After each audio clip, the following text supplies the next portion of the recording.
देखिए, जो गाड़ियां मेंटेन्ड हैं, जो गाड़ियां फ्यूल एफिशिएंट हैं, उनको फेज आउट करना मैं मानती थी कि ये एक डिसीजन ऐसा था जो नी जर्क रिएक्शन था, और अगर वेल मेंटेन्ड हैं उनको चलते रहना देना चाहिए।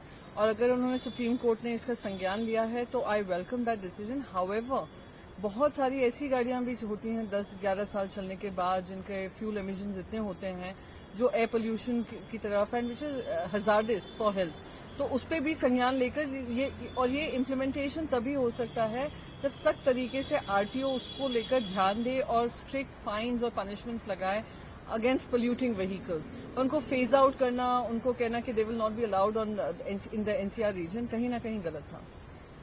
सुप्रीम कोर्ट ने आवारा कुत्तों को लेकर शेल्टर में भेजा।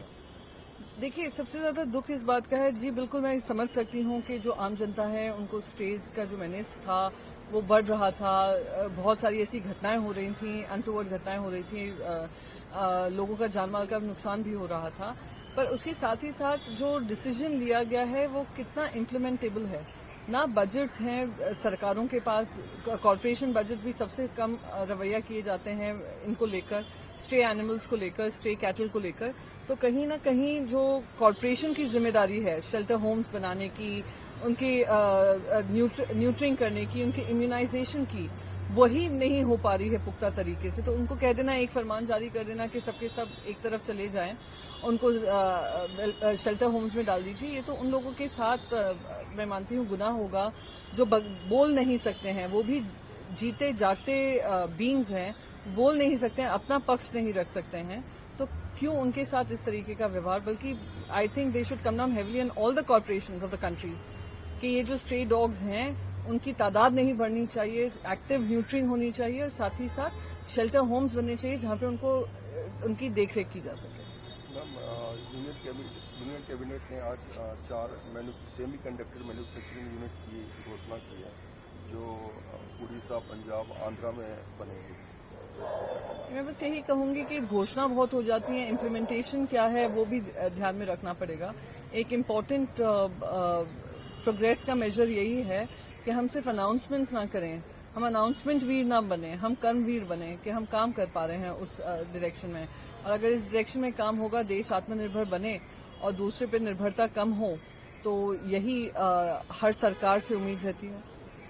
मैम, जो जस्टिस वर्मा का कैश रो है इशू है, उस पर लोकसभा ने 3 मेंबर पैनल कमेटी बनाई है। नहीं, बिल्कुल वो पैनल क्योंकि जो इंटरनल इंक्वायरी की गई उसमें उनको गिल्टी पाया गया, फिर भी उन्होंने इस्तीफा नहीं दिया, वो सुप्रीम कोर्ट में जाकर लड़ाई लड़ी, और उसकी जो प्रोसेस है रिमूवल ऑफ जजेस की वो पार्लियामेंट के माध्यम से ही है। तो जल्द से जल्द एक अकाउंटेबिलिटी का मापदंड बने, यही सरकार से अपेक्षा है और पार्लियामेंट से अपेक्षा है।